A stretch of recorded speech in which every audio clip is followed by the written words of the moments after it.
This week's episode is sponsored for dailygiving.org. Great organization gives out charity on your behalf. What a great opportunity, especially during this period of time, to give it as a gift to somebody else. Imagine this year, instead of Shalach Manas being a gift of sugar, carbs, and fat, you give a gift of giving, daily giving to somebody. Sponsor a month or 6 months on their behalf, and every day for that period of time, someone gives out charity for them. Can you imagine that? Check out dailygiving.org. So the story of Purim really is a familiar story to us. It begins really with a bad guy named Haman, gets a little bit too much power, passes a law killing Jews. Jews figure out a way, Mordechai and Esther, the good team, figures out a way to beat Haman, changes the law, defends themselves, and the Jews live to see another day. It's a pretty standard Jewish story in history. Bad guy almost wins, good guys almost loses, but they win and the Jews live, right? It sort of follows a similar arc. But if you look actually into the Megillah, you notice that it begins with something that seems very irrelevant. The story begins with a party that the king Ahasuerus has. Invites the Jewish people, they come, serves them kosher food.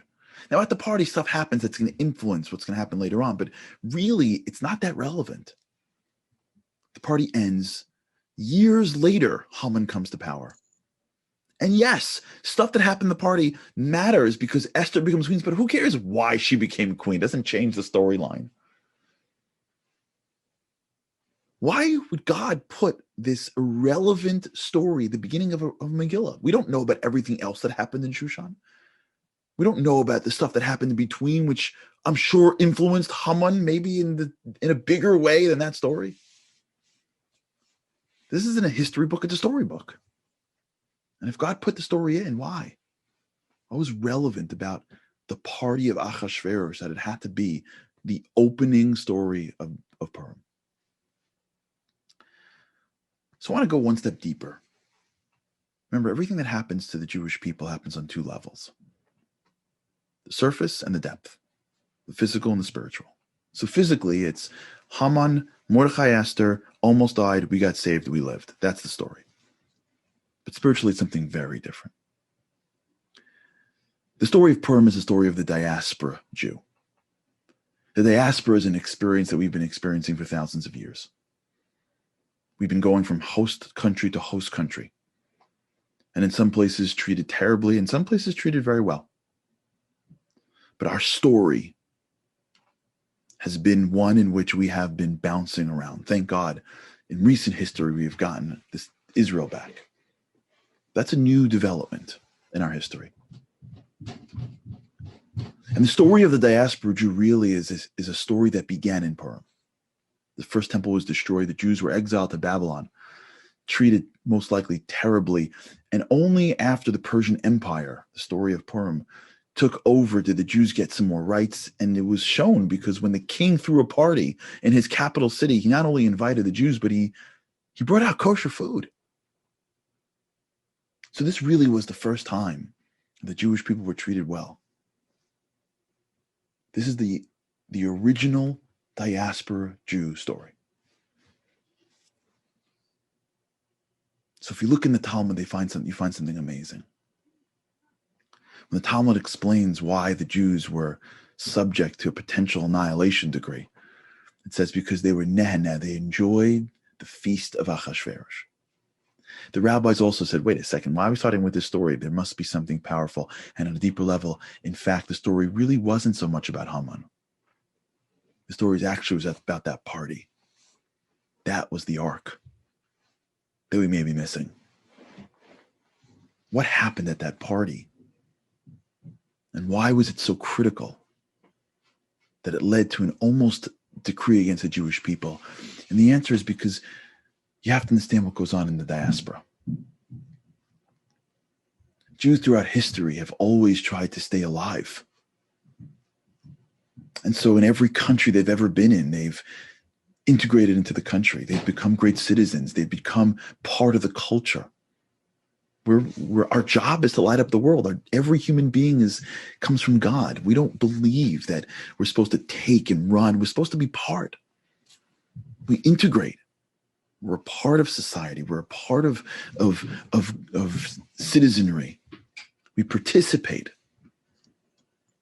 And throughout history, God has thrown us through the world, and we've been managed to build our own oases of faith, but still be part of the larger society.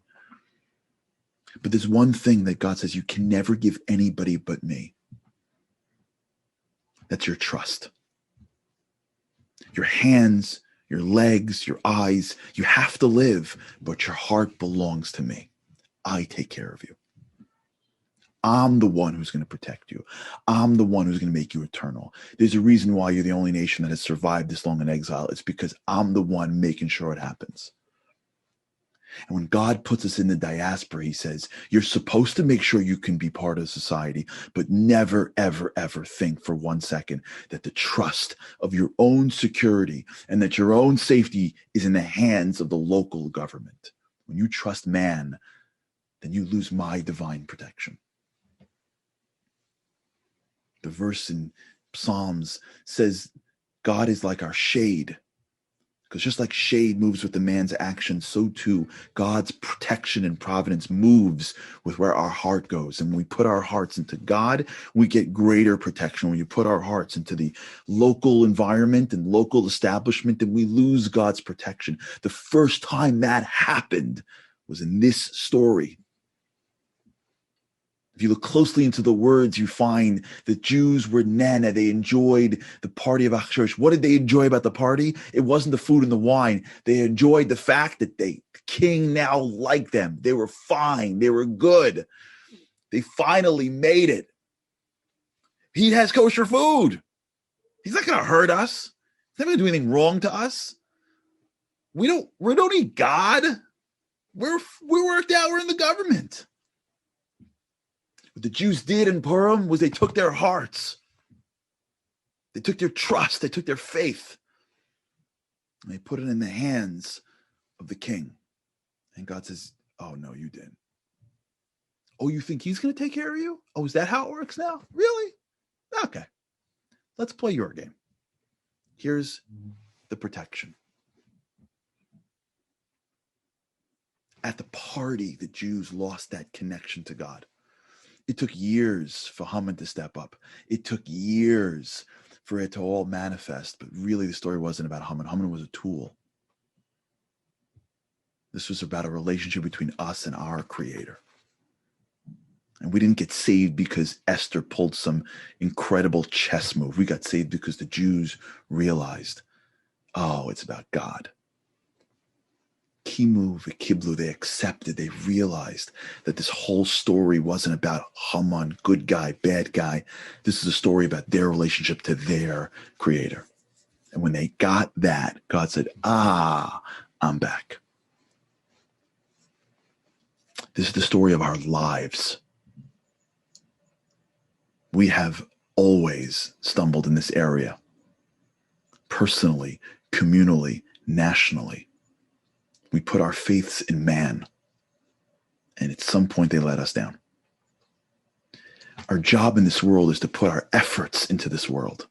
It's to treat people with respect and dignity and to contribute to this world. But our job is to never put our hearts into anything but our Creator.